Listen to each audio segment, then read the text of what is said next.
창세기 6장 1절부터 12절까지 우리 한 절씩 교독하겠습니다. 제가 먼저 한 절 읽어 올리겠습니다. 사람이 땅 위에 번성하기 시작할 때 그들에게서 딸들이 나니 하나님의 아들들이 사람의 딸들의 아름다움을 보고 자기들이 좋아하는 모든 여자를 아내로 삼는지라. 여호와께서 이르시되 나의 영이 영원히 사람과 함께하지 아니하리니 이는 그들이 육신이 됨이라. 그러나 그들의 날은 120년이 되리라 하시니라. 당시의 땅에는 네피림이 있었고 그 후에도 하나님의 아들들이 사람의 딸들에게로 돌아와 자식을 낳았으니 그들은 용사라 고대의 명성이 있는 사람들이었더라. 여호와께서 사람의 죄악이 세상에 가득함과 그의 마음으로 생각하는 모든 계획이 항상 악할 뿐임을 보시고 땅 위에 사람 지으셨음을 한탄하사 마음에 근심하시고 이르시되 내가 창조한 사람을 내가 지면에서 쓸어버리되 사람으로부터 가축과 기는 것과 공중의 새까지 그리하리니 이는 내가 그것들을 지었음을 한탄함이니라 하시니라. 그러나 노아는 여호와께 은혜를 입었더라. 이것이 노아의 족본이라. 노아는 의인이요 당대의 완전한 자라. 그는 하나님과 동행하였으며 세 아들을 낳았으니 셈과 함과 야벳이라. 그때 온 땅이 하나님 앞에 부패하여 포악함이 땅에 가득한지라. 하나님이 보신즉 땅이 부패하였으니 이는 땅에서 모든 혈육 있는 자의 행위가 부패함이었더라. 아멘. 오늘은 여호와께 은혜를 입었더라 라는 제목으로 하나님의 말씀을 같이 나누길 원합니다. 창세기 속에서 하나님께서는 죄악 가운데 빠진 인류를 심판하시지만 그곳 가운데에서도 주님은 주님의 사람들을 불러주시고 또 주님의 사람들에게 은혜를 주시고 구원의 길을 자기 백성을 통하여 계획하시고 열어가시는 줄로 믿습니다. 오늘 이 시대 역시도 노아의 때와 같이 악하고 또 악이 관영하고 또 하나님을 대적하는 시대임은 분명하지만 이 시대에도 주님께서는 주의 피값으로 교회를 세우시고 또 구원의 방주를 세우셔서 우리를 통해서 잃어버린 한 영혼을 구원하시는 줄로 믿습니다. 또 우리를 통해서 하나님의 뜻을 하나하나 이루어 가시고 또 그리스도의 제자로 세워 가시고 예수님 안에서 하나된 믿음의 공동체로 세워가게 하여 주실 줄로 믿습니다. 창세기 6장은 1절에 이렇게 시작하고 있어요. 사람이 땅 위에 번성하기 시작할 때 그들에게서 딸들이 나니. 사람으로 시작해서 왜 의도적으로 딸들과 아들들로 이렇게 창세기는 구분짓고 있을까요? 2절에도 보면 하나님의 아들들이 사람의 딸들의 아름다움을 보고 자기들이 좋아하는 모든 여자를 아내로 삼는지라. 이렇게 사람의 딸들과 하나님의 아들들을 구분짓고 있습니다. 이것을 여러 해석학자들은 해석하기를 하나님을 경외하는 이 셋의 자손들, 믿음의 계보를 이은 하나님의 형상을 닮은 하나님의 자손들이 사람의 딸들 또 이 세상의 계보를 이은 그들과 함께 마음에 빠지게 되고 무너지게 되는 결과를 보여주고 있다라고 해석하고 있습니다. 그래서 여기 2절에 보면 하나님의 아들들이 사람의 딸들의 무엇을 보고요? 아름다움을 보고. 그러니까 자신의 소견에 보기에 좋은 대로, 자신의 눈에 보기에 좋은 대로 행하였다라고 말하고 있어요. 우리가 이 말씀 어디서 많이 들어봤잖아요. 사사기에도 보면 백성이 왕이 없으므로 자기의 소견에 옳은 대로 행하였도다.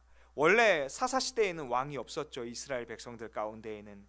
여기서 가리키는 왕은 백성이 여호와를 왕으로 모시지 않으므로 자기의 소견에 옳은 대로 행하였더라라고 하는 것처럼 그들이 자신의 소견에 보기에 좋은 대로 행하였다라고 성경은 비판하고 있는 것입니다. 그것을 가리키기를 자기들이 좋아하는 모든 여자를 아내로 삼았다. 이 원리는 하나님의 원리가 아닙니다.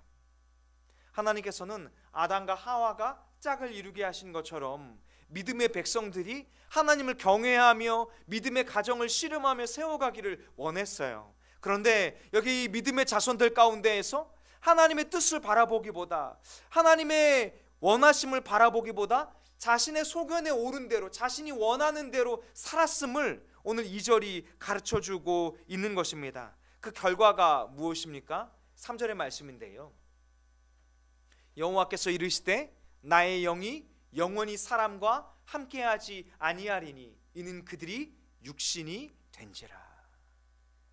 더 이상 하나님을 경외하는, 하나님과 친밀하게 교제하는 믿음의 자손들로서 삶을 살아가지 않는 것입니다. 마치 아담과 하와가 에덴 동산에서 선악을 알게 하는 나무의 열매를 먹지 말라, 먹으면 정령 죽으리라 하신 말씀처럼 그들에게 죄가 들어옴으로 인해서 그들의 육신도 에덴 동산에서 쫓겨나게 될 뿐만이 아니라 육신이 사망에 이르게 되었잖아요. 그것만이 아니라 그 에덴 동산은 무엇의 상징이었습니까?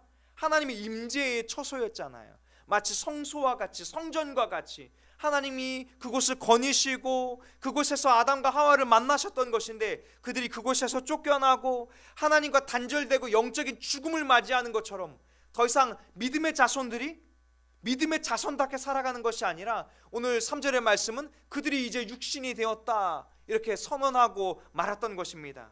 그리고 나서 3절 후반절에 말씀하기를 그들의 날은 120년이 되리라 이렇게 말씀하고 있어요. 노아의 홍수의 이 심판 이후에 사람의 연수는 대략 120년 전후를 살게 되었잖아요. 그런데 이것은 그것만을 가리키는 것은 아닙니다. 또 다른 해석은 앞으로 120년이 지나면 노아의 홍수 심판이 임하게 될 것을 가리키고 있는 것이다 라고 여러 신학자들은 해석하고 있습니다. 이처럼 하나님의 심판의 때가 점점 다가오고 있는 거예요. 그 이유가 무엇일까요? 백성들이 하나님의 뜻대로 살아가는 것이 아니라 악을 쌓아가고 있는 것입니다. 안타까운 것은 그것이 가인의 계보뿐만이 아니라 셋의 후손들 가운데에도 동일하게 나타나고 있다는 거예요. 오늘 이 6장을 넘어가면서 노아의 가족들 위에 구원받은 백성은 아무도 없었잖아요. 하나님이 그렇게 심판하실 수밖에 없는 이유가 무엇일까요? 셋의 계보를 이은 자들이 노아뿐이었을까요? 그렇지 않잖아요. 그럼에도 불구하고 그들이 왜 이렇게 심판을 받을 수밖에 없었을까요? 세상 사람들의 삶의 모습과 다르지 않은 거예요. 하나님을 경외해야 하는 하나님의 자손들이 더 이상 하나님을 경외하지 않고 세상의 원리와 세상의 가치관과 세상의 방법을 따라서 살아가기 시작했던 거예요. 그것을 가르쳐주는 말씀이 바로 2절의 말씀처럼 그들이 자신의 보기에 좋아하는 모든 것들을 행했다.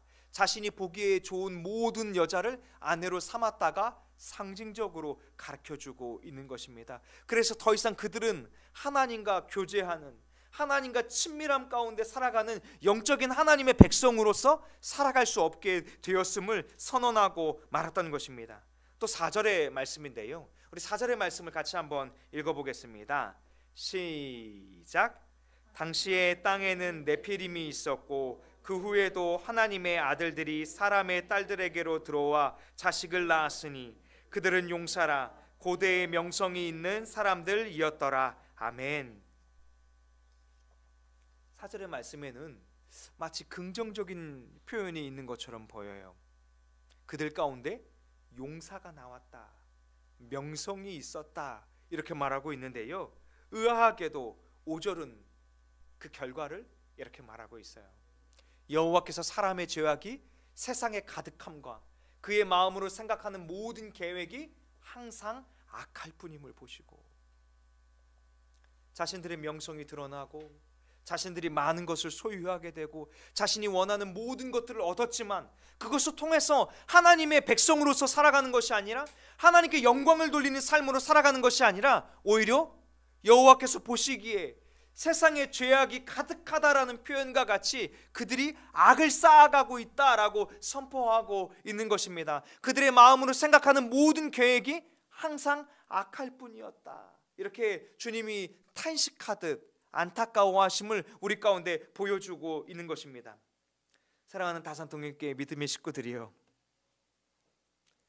하나님 아버지께서 우리 성도님들을 바라보실 때 어떤 마음을 품으실까요?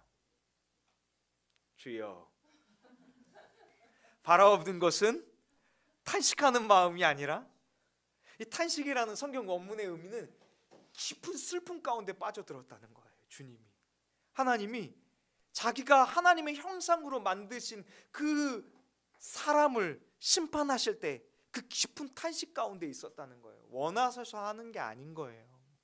그렇게 하실 수밖에 없을 만큼 세상에 사람의 죄악이 가득하였다.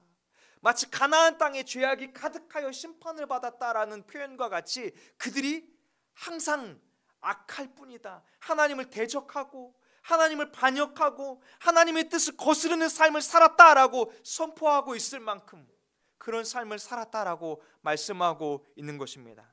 그러나 오늘 말씀의 제목이 무엇입니까?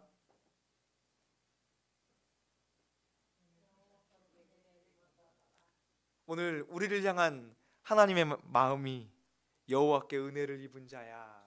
마치 이 솔로몬을 향해서 여수르나 나의 사랑아 이렇게 표현하시기도 하셨잖아요.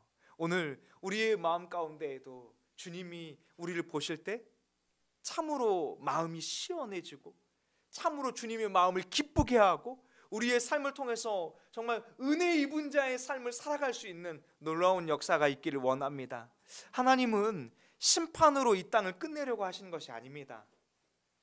자기 형상을 닮은 백성들을 심판하실 수밖에 없었지만, 사람을 심판하실 수밖에 없었지만, 하나님은 그곳에서 새로운 구원의 계획을 준비하셨고 새로운 구원의 백성을 일으키기를 원하시고 하나님의 은혜를 주시기를 원하시는 줄로 믿습니다. 오늘 이 시대를 살아가는 우리 가운데에도 마찬가지예요. 죄악이 간영하고 다시 예수 그리스도께서 이 땅에 오시면 이 땅은 심판을 받을 수밖에 없을 것입니다. 그러나 주님은 이 땅 가운데에서도 구원의 방주인 교회를 세우시고 잃어버린 한 영혼을 구원하기 위해서 우리를 불러주신 줄로 믿습니다. 예수 안에서 하나된 믿음의 공동체로, 예수 안에서 한몸된 교회로 주님의 피값으로 우리를 구속하여 주시고 우리를 불러주시고 우리를 일으켜 주셔서 마치 노아에게 여호와께서 은혜를 주셨더라 하신 말씀처럼, 은혜를 입었다는 말씀처럼 우리에게 구원의 은혜를 베풀어 주셔서 이 시대에 그리스도의 사람으로서 그 부르심의 소명을 다하기 위하여 불러주신 줄로 믿습니다. 여기 6절은 주님이 그 시대를 바라보며 사람을 바라보며 이렇게 말씀하세요. 땅 위에 사람 지으셨음을 한탄하사 마음에 근심하시고 이르시되 내가 창조한 사람을 내가 지면에서 쓸어버리되. 여러분, 혹시 바닷가에서 해변에서 모래성 만들어 보신 적 있으신가요? 모래성을 지을 때는 마음이 어때요? 막 부푼 마음으로 이렇게 방도 여러 개 짓고 물고기도 사는 데도 짓고 막 이런 생각들 하시잖아요. 그런데 그것이 파도에 휩쓸려 가듯 싹 쓸려갔을 때 마음이 어떠세요? 허무하죠.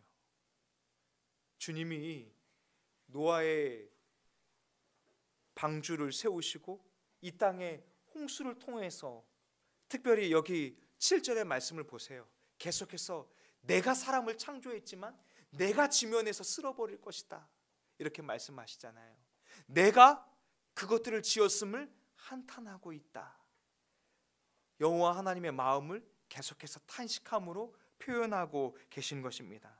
그러면서 주님은요, 그것으로 끝나는 것이 아니라 8절에 이렇게 말하고 계세요. 그러나 노아는 여호와께 은혜를 입었더라.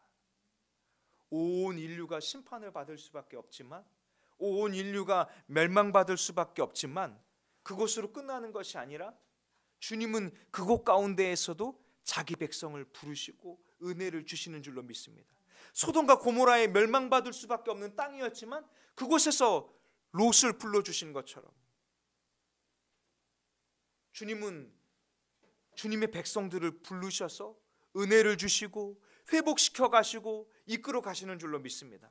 오늘 이 시대 가운데 이 말씀과 같이 우리가 하나님의 은혜를 받은 자임을 놓치지 않기를 원합니다. 삶의 문제가 지치고 내가 살아가는 것이 버겁고 내 힘이 부딪혀서 하나님의 은혜를 잃어버릴 때가 우리가 너무나 많은 것 같아요. 주님이 나를 불러주셨다라는 그 부르심을 놓치고 어느 순간 내 삶의 문제에 허덕여서 낙심하고 좌절하고 두려워하고 근심하다가 하루하루를 지나갈 때가 너무나 많은 것 같아요.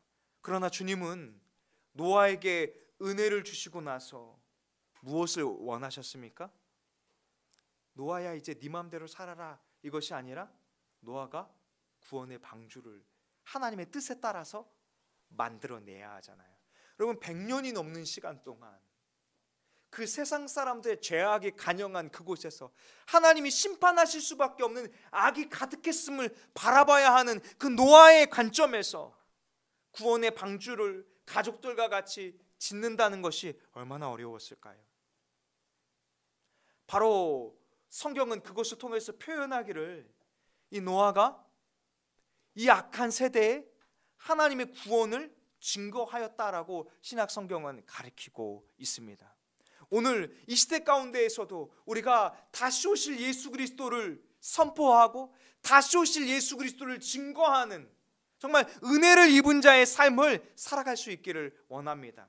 무엇을 먹을까? 무엇을 입을까? 내가 어떻게 살아갈까? 내 인생에 매몰된 사람이 아니라 하나님의 은혜를 입은 사람답게 하나님의 은혜를 따라서 하나님의 나라와 하나님의 구원의 역사를 바라보며 살아갈 수 있기를 원합니다. 9절은 이렇게 말씀해요. 이것이 노아의 족본이라. 사실 노아의 족본은 이미 5장에서 한 번 나왔거든요. 그런데 구태여 이것이 노아의 족본이라 라고 말씀하신 이유가 무엇일까요? 노아의 계보를 통해서 믿음의 백성들의 계보가 끊어지지 않고 시작되고 있다라는 것을 주님은 가르쳐주고 싶으신 거예요. 그러면서 말씀하기를 노아는 의인이요 당대의 완전한 자라. 여러분 노아가 정말 의인이었을까요? 노아가 정말 당대의 완전한 사람이었을까요? 우리는 노아의 방주 사건 이후에 노아가 어떻게 안일한지 어떻게 죄를 짓게 됐는지 그래서 가나안의 아들 함의 아들 가나안이 어떻게 심판을 받게 됐는지 우리는 잘 알고 있잖아요. 그런데 왜 하나님이 노아를 향해서 너는 의인이다 라고 말했을까요? 너에게 은혜를 주노라 라고 말하셨을까요? 하나님이 구원할 자기 백성으로 선택하여 주시고 그가 여호와 하나님을 경외할 수 있는 믿음을 주시고 그가 하나님을 경외하며 믿음의 삶을 살았을 때 하나님은 그 믿음을 가진 노아를 향해서 너는 나를 믿었기 때문에 의인이다. 그 믿음 때문에 완전한 자다라고 칭하여 주신 줄로 믿습니다. 여러분 우리가 그리스도 예수 안에서 결코 정죄함을 받지 않을 이유가 무엇일까요? 오늘도 넘어졌고 어제도 넘어졌지만 한 주간에도 씨름하며 연약함이 불쑥불쑥 드러날 때가 많았지만 우리가 그 죄 가운데 또 우리의 연약함 가운데 매몰되지 않을 이유가 무엇일까요? 예수 그리스도의 피값이 예수 그리스도의 십자가 피값이 우리의 모든 죄를 대속하여 주신 줄로 믿습니다. 우리를 속량하여 주시고 예수 그리스도의 의를 우리에게 옷 입혀 주신 줄로 믿습니다. 그래서 예수 그리스도를 믿는 우리에게 주님은 동일하게 말씀하실 거예요. 너는 의인이다. 너는 하나님의 보시기에 완전한 자다라고 우리를 칭하여 주실 줄로 믿습니다. 그래서 로마서는 우리에게 말씀하고 있잖아요. 성령이 친히 너희가 하나님의 자녀인 것을 확증하신다. 증거하신다. 그런 하나님의 자녀들은 결코 정죄함이 없고 생명의 성령의 법을 가지고 살아가는 자들이다. 오늘 그런 자들이 우리 다산 동행교회 믿음의 식구들인 줄로 믿습니다. 그 믿음으로 사는 삶, 하나님의 자녀로 사는 삶, 하나님과 언약을 맺은 언약 백성으로서의 삶이 무엇입니까? 바로 9절에 이렇게 마지막 표현을 하고 있어요. 노아는 하나님과 동행하였으며. 사랑하는 다산 동행교회 믿음의 식구들이요, 이 땅에서 우리가 하나님과 동행하는 삶을 살길 원합니다. 그것은 단순히 하나님 손을 잡았다 이런 의미의 차원이 아니에요. 이 성경의 원문의 의미는 보다 더 깊은 차원을 우리에게 말하고 있어요. 노아가 하나님과 동행했다는 것은 에녹이 하나님과 동행했다는 표현과 같은 표현입니다. 노아가 하나님과 동행하였다는 것은 노아가 여호와 하나님 앞에서 살았다는 거예요. 그리고 여호와 하나님을 이 악한 세대에 증거하는 삶을 살았다는 거예요. 구원의 방주를 자신의 삶을 바치며 지은 것, 그것을 통해서 죄악의 간영한 시대 가운데 그들이 무엇을 보았을까요? 그들은 심판이 임하기 전까지는 도대체 저 어리석은 짓을 왜 하는 거야? 라고 생각했을지 모릅니다. 그러나 홍수 심판이 임하게 되었을 때 그들은 바라봤을 것입니다. 아, 하나님의 구원의 계획이 노아를 통해서 이루어진 것이구나. 하나님의 복음이, 하나님의 나라가 여전히 이 땅 가운데 하나님의 강권적인 역사 가운데 이루어지고 있구나. 그것을 증거하는 삶을 살았던 것입니다. 그 삶이 바로 노아가 하나님과 동행했다라는 삶입니다. 사랑하는 다산동행교회 믿음의 식구들이요, 우리가 여호와 하나님 앞에 은혜를 입은 자로서 주님과 동행하는 믿음의 삶을 살길 원합니다. 하나님, 우리에게 베풀어 주신 이 은혜가 메마르지 않게 하여 주시고, 주님, 우리가 우리의 삶에 매몰되지 않게 하여 주시고, 인생의 문제에 갇히지 않게 하여 주시고, 하나님 앞에서 하나님과 동행하는 삶 살게 하여 주시옵소서라고 이 시간 우리 같이 통성으로 주여 한번 부르짖고 기도하겠습니다.